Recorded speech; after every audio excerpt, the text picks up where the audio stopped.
हाँ जी बच्चा पार्टी लोग, चलिए आज का न्यू टॉपिक स्टार्ट कर रहे हैं।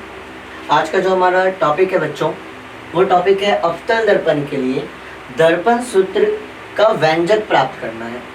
जब आपका प्रतिबिंब कैसा बन रहा हो, वास्तविक बन रहा हो। बच्चों हमने आपको पहले ही बताया था कि हमें क्या क्या चीज़ों को रिवीजन करना है। हमने अवतल दर्पण और उत्तल दर्पण द्वारा प्रतिबिंब निर्माण सीखा है। आज उसी का यूज़ करके हम लोग जो प्रूफ करने वाले हैं, वो क्या प्रूफ करने वाले, दर्पण सूत्र का व्यंजक प्राप्त करने वाले हैं। बच्चों दर्पण सूत्र जो है ना, वो आपका संबंध बताता है फोकस दूरी, वस्तु दूरी और प्रतिबिंब दूरी के बीच। दर्पण सूत्र जो है वो एक संबंध बताता है किसके किसके बीच, फोकस दूरी, आपका फोकस दूरी, वस्तु दूरी और प्रतिबिंब दूरी के बीच। ये क्या बताता है बच्चों, आपका संबंध बताता है। तो उसी के बारे में आज हम लोग क्या करेंगे, बात करेंगे। हम लोग जानेंगे कि कैसे आपका दर्पण सूत्र को प्रूफ किया जा सकता है। अब इसके लिए बच्चों हम लोग किसका यूज करेंगे, अवतल दर्पण का, क्योंकि हमारा जो आज का क्लास है उसमें टारगेट ये है कि अवतल दर्पण के द्वारा हमें क्या सूत्र ज्ञात करना है, किसका, अवतल दर्पण का। जब प्रतिबिंब बच्चों कैसा बन रहा हो, वास्तविक। प्रतिबिंब हमारा कैसा बन रहा हो बच्चों, वास्तविक बन रहा हो। तो चलिए स्टार्ट करते हैं वीडियो को। सबसे पहले बच्चों हम लोग किसको ड्रॉ करेंगे, एक अवतल दर्पण को। सबसे पहले हम लोग किसको बनाएंगे, एक अवतल दर्पण को। अवतल दर्पण के बारे में बताएं बच्चों कि अवतल दर्पण वैसा दर्पण है जिसका बाहरी सतह क्या होता है, आपका बाहरी सतह पॉलिश होता है और भीतरी सतह जो होता है वो क्या होता है, परावर्तक सतह होता है। तो ये मेरा तैयार हो गया बच्चों अवतल दर्पण। अब इस अवतल दर्पण के रिलेटेड हमने कुछ चीजों को डिफाइन करके रखा है। उन चीजों के बारे में बात करेंगे बच्चों। जैसे बच्चों हमने बताया है कि जो अवतल दर्पण का जो मध्य बिंदु होता है, वो मध्य बिंदु आपका क्या कहलाता है, ध्रुव। अवतल दर्पण का जो मध्य बिंदु होता है वो मध्य बिंदु क्या कहलाता है बच्चों, ध्रुव। फिर ये आपका कहलाता है फोकस और फिर ये आपका क्या कहलाता है, वक्रता केंद्र। ठीक है बच्चों, तो ये हमने बना लिया अवतल दर्पण। और अवतल दर्पण द्वारा हमारा टारगेट क्या है, प्रतिबिंब निर्माण। तो बच्चों प्रतिबिंब निर्माण के लिए हमें ना एक केस लेना होगा। हमने 6 केस पढ़ा था अवतल दर्पण द्वारा कि प्रतिबिंब कैसे कैसे बनती है, मतलब वस्तुओं को कहाँ कहाँ रखे और प्रतिबिंब हमें कहाँ कहाँ मिलती है। तो हमें वैसा एक केस लेना है जिससे बच्चों प्रतिबिंब आपका कैसा हो, वास्तविक हो। तो वास्तविक प्रतिबिंब बनाने के लिए हम आज कंडीशन क्या ले रहे हैं कि माना कि एक वस्तु ए बी अवतल दर्पण के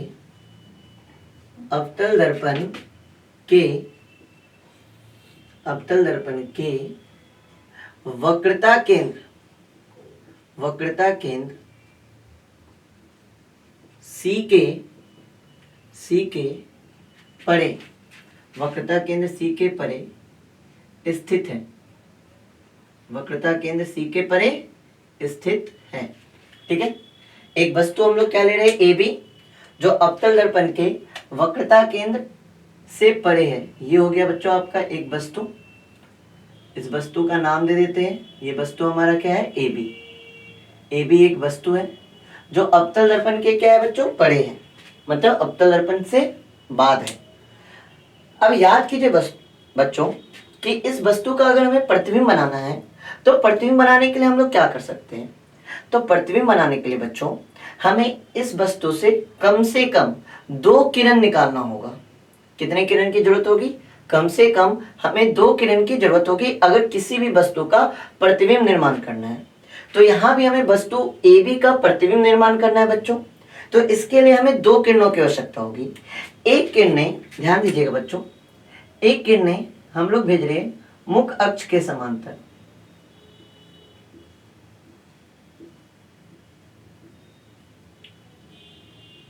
अब याद कीजिए बच्चों कि यदि कोई प्रकाश की किरण मुख्य अक्ष के समांतर जाती है तो परावर्तन के बाद कहां से गुजरती है, और बच्चों ये जो प्रकाश की किरणें दर्पण से टकराई है वो टकराई कहाँ, एम बिंदु पर।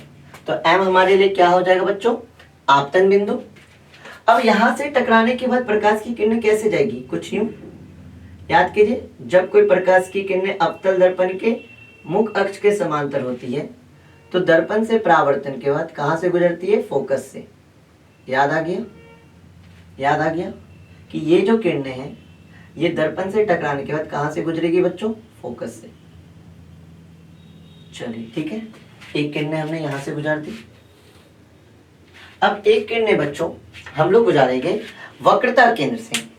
तो बच्चों हमने ये भी जाना है कि यदि कोई प्रकाश की किरण वक्रता केंद्र की दिशा में आपतित होती है, यदि कोई प्रकाश की किरण वक्रता केंद्र की दिशा में आपतित होती है तो ये जो प्रकाश की किरणें हैं दर्पण से टकराने के बाद, दर्पण से टकराने के बाद जिस पथ पर आती है उसी पथ पे क्या हो जाती है, वापस मुड़ जाती है। ये जो प्रकाश की किरणें हैं दर्पण से टकराने के बाद जिस पथ पे आती है उसी पथ पे क्या हो जाती है, वापस लौट जाती है। क्यों बच्चों, क्योंकि वक्रता केंद्र पे जो भी किरणें आ रही है वो दर्पण के सतह पे कैसे आपतित होती है, लंबवत आपतित होती है। और अगर प्रकाश की किरणें लंबवत आपतित होती है दर्पण पर तो ये जिस पथ पर भी आती है उसी पथ पे क्या हो जाती है, रिटर्न हो जाती है। तो बच्चों ये जो प्रकाश किरणें हैं, ये जो दो किरणें हैं वो इस बिंदु पे आके टकरा रही है और हमें पता है जिस बिंदु पे टकराती है उस बिंदु पे आपका क्या बनता है, प्रतिबिंब। अब यहाँ पे ध्यान देने वाली बात बच्चों ये है कि यहाँ पे प्रकाश की किरणें वास्तव में आके मिल रही है, यहाँ पे प्रकाश की किरणें वास्तव में आके मिल रही है। और जब प्रकाश की किरणें वास्तव में मिलती है तो हमारा कैसा प्रतिबिंब बनता है, वास्तविक प्रतिबिंब। और हमारा टारगेट भी है कि जब प्रतिबिंब वास्तविक बन रहा हो तभी हमें क्या फाइंड आउट करना है, दर्पण सूत्र को निकालना है। तो ये प्रतिबिंब क्या होगी, वास्तविक। बच्चों हमने ये भी पढ़ा है कि वास्तविक प्रतिबिंब वस्तु की अपेक्षा क्या होता है, सीधा या उल्टा। तो वास्तविक प्रतिबिंब बच्चों वस्तु की अपेक्षा क्या होता है, उल्टा होता है। अब उल्टा होता है तो ये उलट जाएगा तो इधर क्या बनेगा, ए डैश और इधर क्या बनेगा, बी डैश। ये हो गया प्रतिबिंब। तो माना कि एक वस्तु ए बी अवतल दर्पण के वक्रता केंद्र सी के परे स्थित है, इसका वास्तविक और उल्टा प्रतिबिंब, इसका वास्तविक और उल्टा प्रतिबिंब, वास्तविक और उल्टा प्रतिबिंब, उल्टा प्रतिबिंब दर्पण के फोकस और वक्रता केंद्र के बीच, दर्पण के फोकस और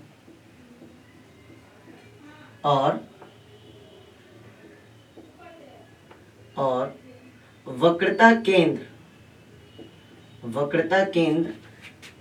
के बीच बनता है, इतना बात आ रहा है बच्चों समझ में? यहां तक तो सारे बच्चों को आ गई होगी बातें। अब बच्चों थोड़ा सा ध्यान देंगे, हमें जो टारगेट है, हमारा जो टारगेट है वो टारगेट है कि हमें दर्पण सूत्र को प्रूव करना है। अब इस दर्पण सूत्र को प्रूव करने के लिए हमें एक और किरण को गुजारना होगा, कहाँ, वस्तु से। अब क्वेश्चन ये उठ रहा है कि भैया इस प्रकाश की किरणों को कहाँ से गुजारें। तो इसको गुजारने के लिए हम लोग टारगेट किसको करेंगे, पोल को। एक प्रकाश की किरणें कहाँ से गुजारेंगे, पोल से। ये प्रकाश की किरणें कहाँ पे आपतित हो रही है, पोल पर। ये प्रकाश की किरणें आपतित कहाँ हो रही है, पोल पे।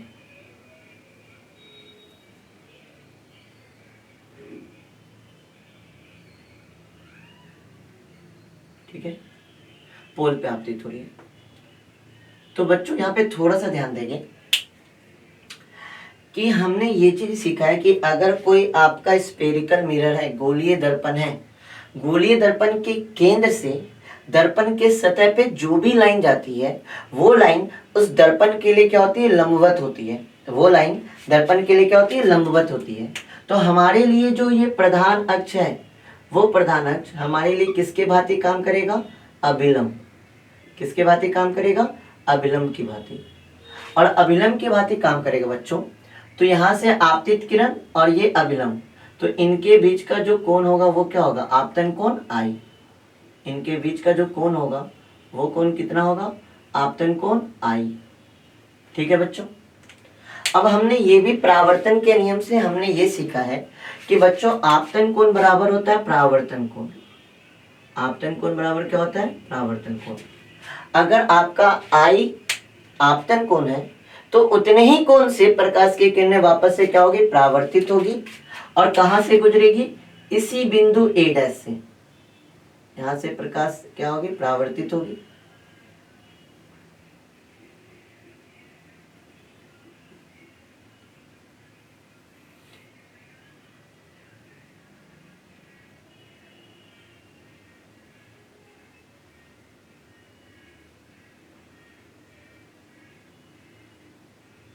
ये हमारा बच्चों कैसी किरणें हो जाएगी? परावर्तित किरणें।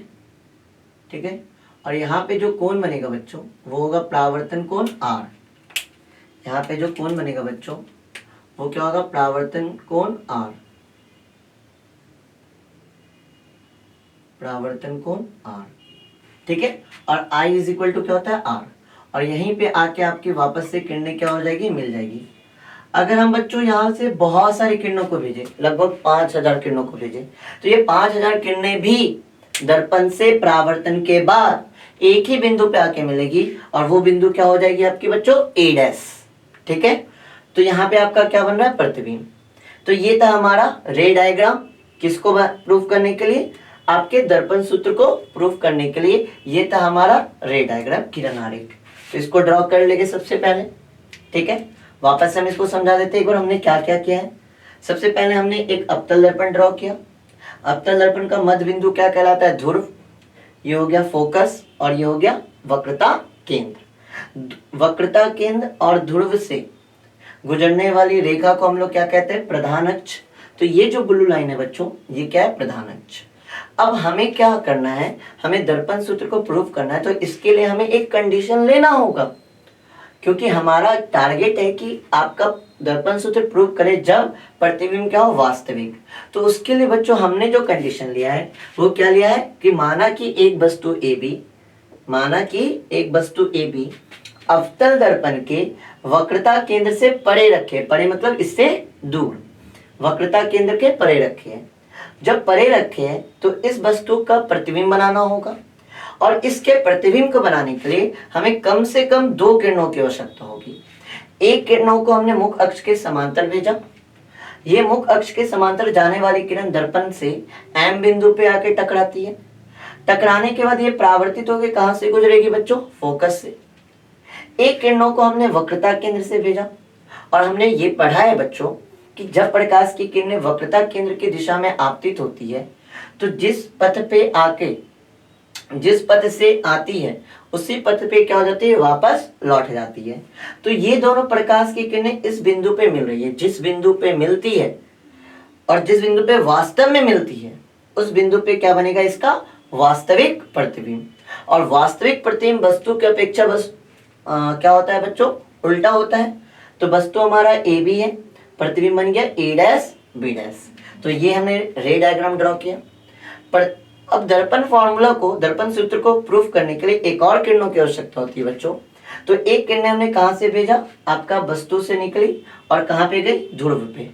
ध्रुव पे जब आपतित हो रही है तो ये जो मेरा प्रधान अक्ष है वो सेंटर से, वो केंद्र से दर्पण को हिट कर रहा है। तो उसके लिए वो यहाँ पे किस तरह काम कर रहा होगा? अभिलंब की भांति। तो ये मेरे लिए क्या बन गया? अभिलंब। जब वस्तु अभिलंब पे आपका आती है, मतलब आपतित किरण और अभिलंब के बीच बना कोण क्या कहलाएगा? आपतन कोण। और जितने से परावर्तन के नियम के according I is equal to क्या होता है? R। तो I कोण से आपतित हो रही है तो उतना ही कोण से प्रकाश की किरणें क्या हो जाएगी? परावर्तित। तो ये जो किरणें हैं वो कैसी किरणें हो जाएगी? परावर्तित किरणें। ये था हमारा रे डायग्राम। यहाँ तक आगे बात बच्चों समझ में? अब इसके बाद याद रखना है आपको बच्चों, हमें 2 त्रिभुज को लेना है। अब हम लोग डेरिवेशन की तरफ बढ़ रहे हैं। ये था हमारा छोटा सा एक रे डायग्राम जिसको समझ लिए। अब आगे बढ़ते हैं डेरिवेशन की तरफ। अगर हमें दर्पण सूत्र को बच्चों प्रूफ करना है तो इसके लिए आपको क्या लेना होगा, दो त्रिभुज को लेना होगा और वो दोनों त्रिभुज को आपको क्या करना होगा, समरूप करना होगा। वो दो त्रिभुज को आपको क्या करना होगा, समरूप करना होगा। तो स्टार्ट करते हैं। क्वेश्चन ये उठ रहा है कि सर जी कौन सा त्रिभुज हम लोग लें, तो हमने दो त्रिभुज ले रहे, ध्यान दीजिएगा कौन कौन। त्रिभुज त्रिभुज ए डैश बी डैश एफ एवं त्रिभुज त्रिभुज एम पी एफ में। चेक कीजिएगा बच्चों दो त्रिभुज कौन कौन लिए हैं। सबसे पहले जो त्रिभुज लिए वो लिए ए डैश बी डैश एफ, ये वाला पार्ट जिसे हमने हाईलाइट किया है। ये एक छोटा सा त्रिभुज हो गया, पापा से देख लीजिए, ए डैश बी डैश एफ, ये एक त्रिभुज हुआ बच्चों। दूसरा त्रिभुज हमने कौन लिया है, M P F. M P F check कीजिएगा, ये हो गया एम और ये बच्चों छोटे से दर्पण के लिए करे, तो ये लगभग जो ये कर्व लाइन है ना, इसे हम लोग क्या मान लेंगे, सीधी लाइन, क्योंकि जो हमारा दर्पण है वो बहुत छोटा है। तो ये हो जाएगा एम पी एफ, ये वाला बच्चों, ये वाला त्रिभुज जिसको हम लोग हाईलाइट कर रहे हैं।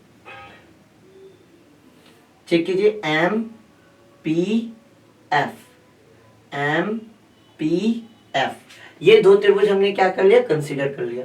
त्रिभुज ए डैश बी डैश एफ और त्रिभुज एम पी एफ।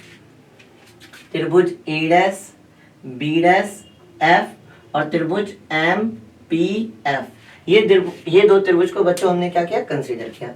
अब ये हाईलाइट जो हम की इसको इरेज कर दे रहे हैं, ठीक है, इसे हम क्या कर दे रहे हैं, इरेज कर दे रहे हैं। चलिए बच्चों ध्यान देंगे अब इधर। अब इन दो त्रिभुज को अगर आप चेक कीजिएगा तो इसका ये वाला एंगल और इसका ये वाला एंगल दोनों कितने एंगल पे है, 90 डिग्री पे। मतलब angle A dash B dash F बराबर हो जाएगा एंगल एम पी एफ के। क्यों, क्योंकि ये दोनों के दोनों जो है वो आपका कितना है, आपका समकोण है। प्रत्येक कोण इन दोनों का, प्रत्येक कोण समकोण है, प्रत्येक कोण समकोण है। ठीक है बच्चों। अब क्या और कोई कोण बराबर हो रहा है, तो हाँ बच्चों एक और कोण है जो बराबर हो रहा है। हम लोग मैथ्स में ये पढ़े हैं कि अगर दो रेखाएं एक दूसरे को क्या करती है, काटती है, दो रेखाएं एक दूसरे को काटती है, तो ये एंगल बराबर क्या होता है, ये एंगल। अगर ये थीटा है तो ये भी थीटा होगा। तो इस बिंदु पे चेक कीजिए बच्चों, ये वाला एंगल और ये वाला एंगल आपस में क्या हो जाएगा, बराबर हो जाएगा, क्योंकि यहाँ भी देखिए क्रॉस बन रहा है बच्चों, और क्रॉस बन रहा है तो ये एंगल बराबर क्या हो जाएगा, ये एंगल। चलिए इसको लिखते हैं, angle A dash F B dash is equal to हो जाएगा एंगल एम एफ पी। कैसा कोण, शीर्षा।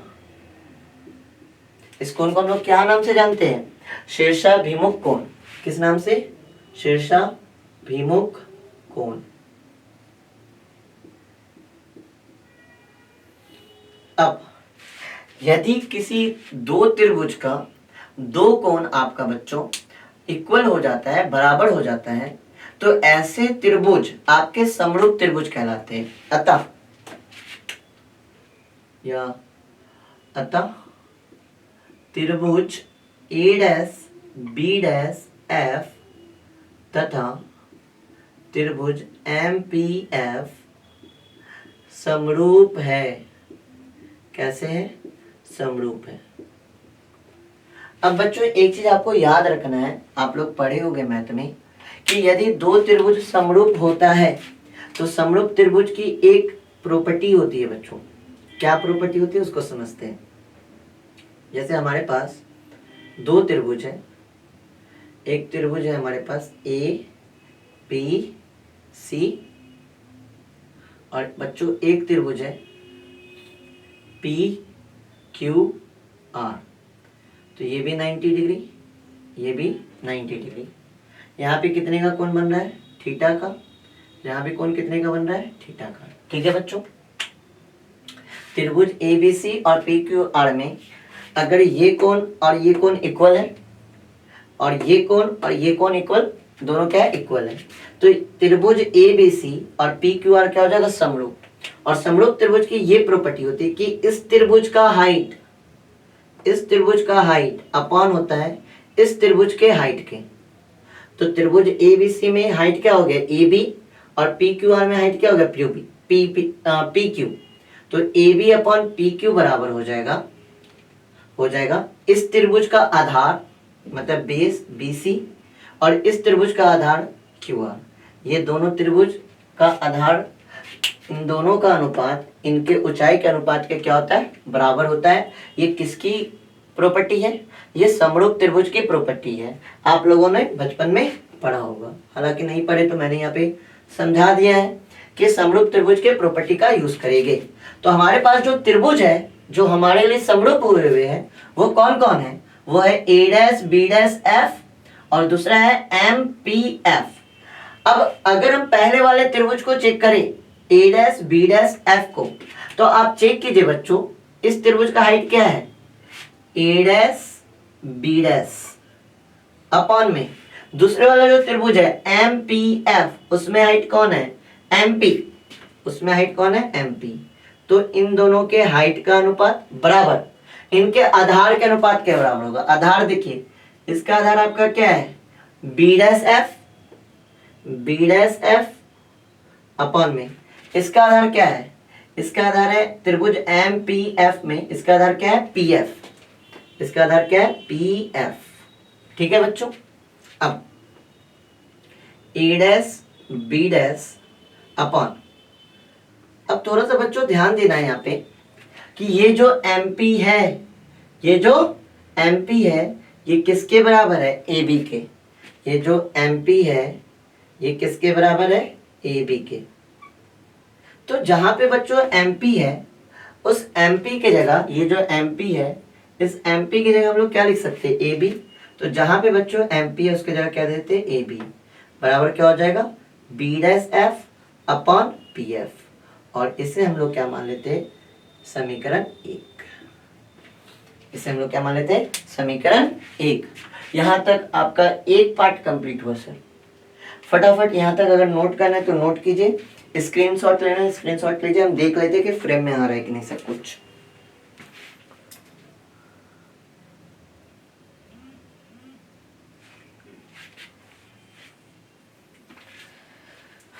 चलिए, मेरे ख्याल से यहाँ तक बच्चों आप लोग नोट कर लिए होंगे। तो हम समीकरण 1 को साइड में लिख देते हैं ताकि इसका बाद में यूज कर लेंगे। यहाँ पे लिख देते हैं A', B' upon AB is equal to B', F upon PF। ये हमारा क्या है, समीकरण 1। इसे यूज करेंगे बच्चों बाद में, बाकी चीजों को हम इरेज करते हैं। तो यहाँ तक की चीजें आ गई समझ में। हमने दो त्रिभुज लिया, एक त्रिभुज लिया A', B', F, दूसरा त्रिभुज क्या लिए, MPF। और इन दोनों त्रिभुजों को क्या किया, समरूप करने के लिए हमने इनके दो एंगल पे फोकस किए। एक एंगल किए इस पे किए A', B', F पे, ये 90 डिग्री। दूसरा एंगल इस त्रिभुज का चेक किए MPF, ये भी 90 डिग्री। बराबर आपका ये दोनों एंगल बराबर है, तो एंगल आपका A', F, B' बराबर MFP, ये दोनों एंगल भी आपस में बराबर है। और जब दो त्रिभुज के दो कोण आपस में बराबर होते हैं तो वो होते हैं समरूप। और समरूप होने पर पहले त्रिभुज का हाइट बटे में होता है दूसरे त्रिभुज का हाइट, बराबर पहले त्रिभुज का बेस बराबर क्या होता है, दूसरे त्रिभुज का बेस। और यहाँ पे बच्चों MP किसके बराबर है, AB के बराबर है। तो जहां पर MP है उसकी जगह क्या लिख सकते हैं, AB लिख सकते हैं। अब आगे बढ़ते हैं बच्चों, वापस से जो है ना बच्चों, हम लोग दो त्रिभुज को वापस से कंसीडर करेंगे। अब क्वेश्चन उठ रहा है कि भैया इस बार कौन कौन से त्रिभुज को लेंगे, चेक कीजिए इधर, त्रिभुज A', P, B', त्रिभुज A', P, B', एवं त्रिभुज ए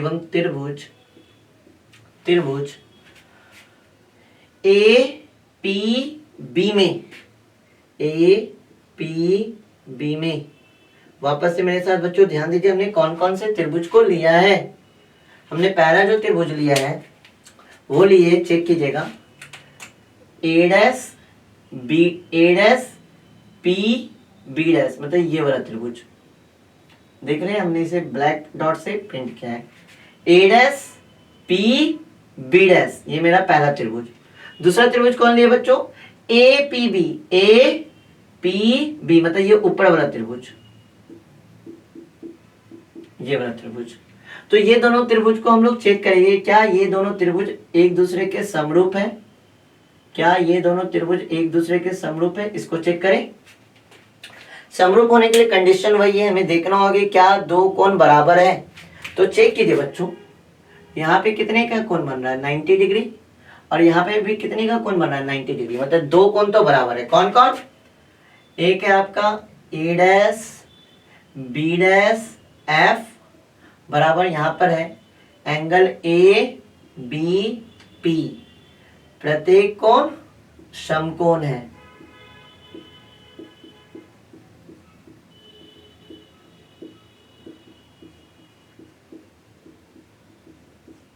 इन दोनों में क्या है, इन दोनों का प्रत्येक कोण बच्चों क्या है, समकोण है। आगे बात करते हैं। अब चेक करेंगे बच्चों दो और कोणों को चेक करते हैं। एक चेक करें, ध्यान दीजिएगा, ए डैश पी बी डैश, ए डैश पी बी डैश बराबर आपका हो जाएगा ए पी बी, ये दोनों भी कोण बच्चों बराबर है। अब सोच रहे हो कैसे सर, तो यहाँ देखिए, यहाँ पे कोण है आर और यहाँ पे कोण है आई, यहाँ पे कोण है आर और यहाँ पे कोण है आई, और परावर्तन के नियम से हम लोग जानते हैं कि आई बराबर क्या होता है, आर। तो इस तरह ये दोनों त्रिभुज में कौन कौन, ए डैश पी बी डैश में और ए पी बी में, ये दोनों त्रिभुज में दो कोणें क्या होती है, दो कोण क्या है, बराबर है। और इन बराबर कोणों के कारण ये दोनों जो त्रिभुज है, अतः त्रिभुज ए डैश पी बी डैश एवं त्रिभुज ए पी बी क्या हो जाएगा, समरूप है। यहां तक आया बच्चों। अब समरूप त्रिभुज का कंडीशन हमने अभी ही सीखा कि यदि दो त्रिभुज अगर आपका समरूप हो जाता है तो पहले त्रिभुज का हाइट बटे में दूसरे त्रिभुज का हाइट इज इक्वल टू पहले त्रिभुज का आधार बटे में दूसरे त्रिभुज का आधार। तो चेक कीजिए पहले त्रिभुज का हाइट, पहला त्रिभुज कौन है, A dash P B dash, इसका हाइट क्या है, ए डैश बी डैश अपन में दूसरे त्रिभुज का हाइट, दूसरा त्रिभुज कौन है, ए पी बी, इस त्रिभुज का हाइट कितना है बच्चों, ए बी। ठीक है बच्चों, बराबर पहले त्रिभुज का आधार, पहला त्रिभुज कौन है बच्चों, ए डैश पी बी डैश, इसका आधार देखिए पी बी डैश अपन में दूसरे त्रिभुज का हाइट, दूसरा त्रिभुज कौन है बच्चों, ए पी बी, और इसका आधार कौन है बच्चों, पी बी, इसका आधार कौन है बच्चों, पी बी। ये हो गया हमारा समीकरण 2। अब बच्चों ध्यान देना है समीकरण 1 एवं समीकरण 2 में। समीकरण 1 का LHS है A dash B dash upon A B, और समीकरण 2 का LHS है A dash B dash upon A B. जब हमारा समीकरण 1 एवं 2 का LHS समान है बच्चों, तो इनका RHS भी क्या होगा, समान होगा। तो हम लिख सकते हैं यहाँ ध्यान दीजिएगा बच्चों, समीकरण 1 एवं 2 से, समीकरण 1 एवं 2 से दोनों का LHS सेम है बच्चों, LHS सेम है तो RHS भी सेम होगा। तो समीकरण 1 का RHS है B dash F upon P F is equal to, इसका RHS है P B dash upon P B. यहां तक बच्चों क्लियर है। अब बच्चों यहाँ पे ध्यान दीजिएगा, बी डैश एफ में हम थोड़ा सा चेंजिंग करेंगे, बी डैश एफ में थोड़ा सा चेंजिंग करेंगे। अब बच्चों यहाँ पे ध्यान दीजिए, बी डैश एफ कहाँ तक है, यहाँ तक है। फिगर पे थोड़ा ध्यान दीजिएगा अच्छे से, सारे बच्चे फोकस होइए। ये है हमारा क्या, बी डैश एफ, ठीक है, ये हमारा है बी डैश एफ। या हम इस लाइन को वापस से ड्रॉ करते चलिए। यहाँ पे हमारा क्या है, इस बिंदु पे क्या है, बी डैश, यहाँ पे हमारा क्या है एफ, और यहाँ पे बच्चों क्या है पी। तो हमें बी डैश एफ लिखना है, हमें क्या लिखना है, B dash F. B dash F को क्या लिख सकते हैं बच्चों, इस पूरे में, पूरा क्या है आपका पी बी डैश, पूरा क्या है पी से लेकर B dash, P B dash.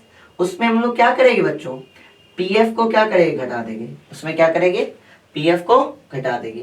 तो इस पूरे में पी बी डैश में हम लोग पी एफ को क्या करते हैं बच्चों, घटा देते हैं। तो हमारा किसके बराबर हो जाएगा, बी डैश एफ के। तो बच्चों हम लोग बी डैश एफ को हम लोग क्या लिख सकते हैं, बी डैश एफ को लिख सकते हैं P B dash minus P F. अब इसे यहाँ पुट करते हैं बच्चों, तो पुट करते हैं, तो बी बी डैश एफ के जगह लिखेंगे P B dash minus P F upon P F is equal to P B dash upon P B. और ये बन गया बच्चों समीकरण 3। यहां तक बच्चे आए समझ में। इसको एक बार वापस से देख लीजिए, इसको वापस से देख लीजिए। हमको क्या निकालना है, बी डैश एफ, हमें क्या निकालना है, बी डैश एफ। तो इस बी डैश एफ को निकालने का क्या तरीका हो सकता है, इसके लिए हम पहले यहां से यहां तक निकालिए। यहां से यहां तक क्या है बच्चों मेरा, पी बी डैश, और उसमें यहां से यहां तक का क्या कर दिए, घटा दिए। घटा दिए किसको, पी एफ को। तो इस पूरे में यहां तक के जब घटाएंगे बच्चों, तो हमें यहां तक का मान पता चल जाएगा ना, क्या पता चल जाएगा, बी डैश एफ। तो बी डैश एफ बराबर हो जाएगा बच्चों P B dash minus P F. तो यहां से हमने क्या निकाल दिया, बी डैश एफ। यहां तक बच्चों नोट कीजिए, या स्क्रीनशॉट लेना है स्क्रीनशॉट ले लीजिए, फटाफट कीजिए।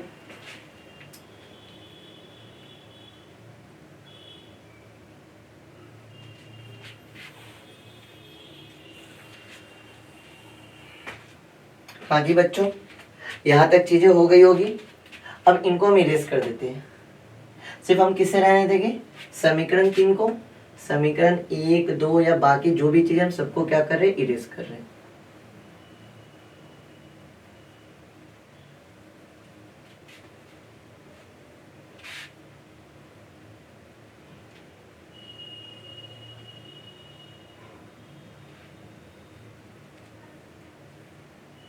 चलिए, समीकरण 3 मेरा क्या है, समीकरण 3 है मेरा P B dash minus P F upon में P F is equal to P B dash upon में पी बी। ये क्या है मेरा बच्चों, समीकरण 3। अब यहाँ से हम लोग आगे बढ़ेंगे, यहाँ से बच्चों क्या बढ़ेंगे, आगे बढ़ेंगे। ध्यान देना है, सारे बच्चे यहाँ फोकस हो गए अच्छे से। अब सबको थोड़ा समझते हैं। अब इन सबको समझने के लिए बच्चों आपको पता होना चाहिए चिन्ह परिपाटी, जो हमने लास्ट क्लास में आपको समझाया है। चिन्ह परिपाटी से रिलेटेड हमने आपको 4-5 पॉइंट पढ़ाया है, उस चीज को ध्यान में रखना है। पहला पॉइंट ये है बच्चों कि सारी जो दूरियां मापी जाती है वो मापी जाती है ध्रुव से। सारी जो दूरियां मापी जाती है वो कहां से मापी जाती है, दर्पण के ध्रुव से। दूसरा पॉइंट ये है बच्चों कि आपतित किरण की दिशा में, अगर हम यहाँ पे देखा जाए तो ये है मेरा क्या, आपतित किरण की दिशा। इधर है ना आपतित किरण की दिशा, किरणें इधर जा रही है। तो आपतित किरण की दिशा में जो भी कुछ मापते हैं बच्चों, वो आपका क्या होता है, पॉजिटिव। आपतित किरण की दिशा में जो भी कुछ मापते हैं वो होता है पॉजिटिव, और आपतित किरण के विपरीत दिशा में जो भी कुछ मापते हैं वो होता है बच्चों नेगेटिव। आपतित किरण की दिशा में जो भी कुछ मापते हैं वो क्या होता है, पॉजिटिव, और इसके विपरीत दिशा में जो भी कुछ मापते हैं बच्चों वो क्या होता है, नेगेटिव। ठीक है, तो अब इस चीज को माइंड में रख के हम आगे बढ़ते हैं। जैसे हमारे पास सबसे पहले क्या है, पी बी डैश। पी है ध्रुव और बी डैश पे आपका बन क्या रहा है बच्चों, प्रतिबिंब। तो ध्रुव से प्रतिबिंब की बीच की दूरी आपका क्या कहलाता है, प्रतिबिंब दूरी, है ना। प्रतिबिंब की दूरी ध्रुव से, अच्छे से लिख देते इसे, प्रतिबिंब की दूरी ध्रुव से। और प्रतिबिंब दूरी का नोटेशन क्या होता है बच्चों? v। अब क्वेश्चन ये उठ रहा है कि सर ये v पॉजिटिव होगा या नेगेटिव होगा? तो चेक करेंगे। प्रतिबिंब हमारा इधर बन रहा है बच्चों, तो ध्रुव से हम लोग इधर मापेंगे, चीजें यहां से मापेंगे क्योंकि सभी दूरियां कहां से मापी जाएगी? ध्रुव से। तो जब बच्चों हम ध्रुव से यहाँ मापेंगे तो ध्रुव से जो माप रहे हैं बच्चों, तो ध्रुव से इस डायरेक्शन में माप रहे हैं। आपतित किरण की दिशा में माप रहे हैं या इसकी विपरीत दिशा में माप रहे हैं? तो आपतित किरण की दिशा बच्चों इधर है और हम विपरीत दिशा में माप रहे हैं, तो विपरीत दिशा में मापेंगे तो ये बच्चों क्या हो जाएगा? नेगेटिव। आगे चेक करते फिर क्या आपका पीएफ ध्रुव से फोकस के बीच की दूरी आपका क्या कहलाता है बच्चों? ध्रुव से फोकस के बीच की दूरी क्या कहलाता है? फोकस दूरी, जिसका नोटेशन क्या होता है? Small F. अब ये भी चेक करना है कि बच्चों की ये पॉजिटिव है या नेगेटिव। तो हमें ध्रुव से इधर जा रहे हैं, आपतित किरण की दिशा ये है, आपतित किरण की विपरीत दिशा में दूरियों को माप रहे हैं, तो आपतित किरण की विपरीत दिशा में जो भी कुछ मापेंगे वो क्या होगा बच्चों? नेगेटिव। फिर पीएफ हो गया, पीबी डैश हो गया, अब कौन बचा बच्चों? पीबी ध्रुव से यहां तक की दूरी, यहां तक की। तो बी बिंदु पे रखे क्या बच्चों? वस्तु। तो वस्तु की दूरी ध्रुव से, वस्तु दूरी कहलाती है। और वस्तु दूरी का नोटेशन क्या होता है बच्चों? यू। अब ये क्वेश्चन ये उठ रहा है कि यू पॉजिटिव होगा या नेगेटिव, और मेरे ख्याल से आपको पता है कि क्या होगा, क्योंकि आपतित किरण आपकी इस डायरेक्शन में है और ध्रुव से हम दूरियां इस डायरेक्शन में माप रहे हैं, क्योंकि वस्तु इधर है तो हम इधर चल रहे हैं और आपतित किरण इधर है, तो आपतित किरण की विपरीत दिशा में जो भी दूरी मापते हैं बच्चों वो क्या होता है? नेगेटिव।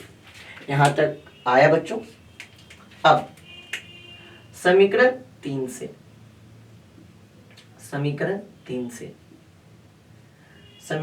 से रखिए पीबी डैश की वैल्यू क्या है? माइनस वी माइनस पीएफ की वैल्यू क्या है? माइनस एफ अपॉन पीएफ की वैल्यू क्या है? माइनस एफ बराबर पीबी डैश की वैल्यू है माइनस वी अपॉन पीबी की वैल्यू क्या है? पीबी की वैल्यू है माइनस यू। माइनस से माइनस करता, minus V minus minus plus F upon में minus F is equal to क्या हो जाएगा? V upon U. Cross multiplication कीजिए तो हो जाएगा minus U into minus V plus F is equal to हो जाएगा माइनस वी एफ। अब इसको मल्टीप्लाई कीजिए, minus U V plus U F is equal to minus V F. अब क्या करेंगे बच्चों? अब इधर कर देते हैं, इधर ध्यान दीजिएगा सारे लोग।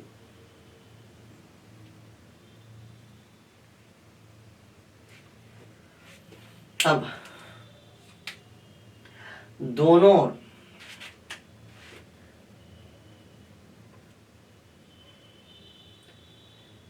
ओर क्या कर रहे हैं बच्चों?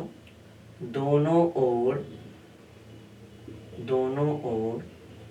यूवीएफ से भाग लगाने पर यहां पे क्या करें बच्चों? इधर भी यूवीएफ से और इधर भी यूवीएफ से क्या लगा दे रहे? भाग। देखिए दोनों ओर हम किसी भी चीज से भाग या गुना लगा सकते हैं, तो बच्चों हम क्या कर रहे हैं? दोनों ओर क्या कर रहे हैं? यूवीएफ से क्या लगा रहे? भाग। तो यहाँ पे ध्यान दीजिए, माइनस यूवी अपॉन में क्या हो जाएगा? यूवीएफ प्लस यूएफ अपॉन में क्या हो जाएगा? यूवीएफ बराबर माइनस वीएफ अपॉन में क्या हो जाएगा? यूवीएफ।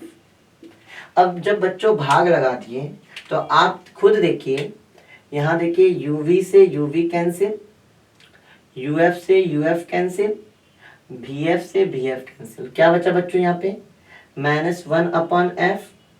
यहाँ क्या बचा बच्चों? Plus 1 by V is equal to, यहाँ क्या बचा? Minus 1 by U. अब इसको थोड़ा रीअरेंज करते हैं बच्चों, माइनस में इधर लेकर आइए, 1 बाई वी माइनस में इधर आएगा 1/u इज इक्वल टू, ये माइनस में इधर आ जाएगा प्लस में। इसको वापस से अगर रीअरेंज कर लेते हैं 1/f इज इक्वल टू हो जाएगा 1/v प्लस 1/u। और बच्चों यही हमारा क्या है, दर्पण सूत्र। और इस तरह हम लोग दर्पण सूत्र को क्या किए बच्चों, प्रूव किए।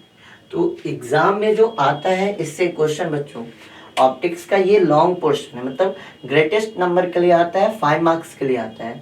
तो 5 मार्क्स के लिए आपसे पूछ लेता है कि अवतल दर्पण द्वारा दर्पण सूत्र के लिए व्यंजक प्राप्त करें जब प्रतिबिंब आपका कैसा बन रहा हो, वास्तविक। तो ये कुछ तरीके होते हैं बच्चों इसको ड्राइव करने के। लेकिन एग्जाम में कैसे लिखा जाएगा, एग्जाम में लिखने का तरीके के लिए हमें क्या यूज करना पड़ता है, कुछ लैंग्वेज को भी यूज करना पड़ता है। अगर आप चाहते हैं कि उस नोट्स को आप चाहते हैं तो आप हमारे नंबर पे व्हाट्सएप करके उस नोट्स को आप ले सकते हैं। तो एग्जाम में इस कैसे लिखा जाएगा, क्या प्रॉपर अरेंजमेंट होगा, उसको आप हमारे व्हाट्सएप नंबर से ले सकते हैं। अगर आपको वीडियो पसंद आया तो इसको लाइक कीजिएगा और चैनल को सब्सक्राइब कीजिएगा।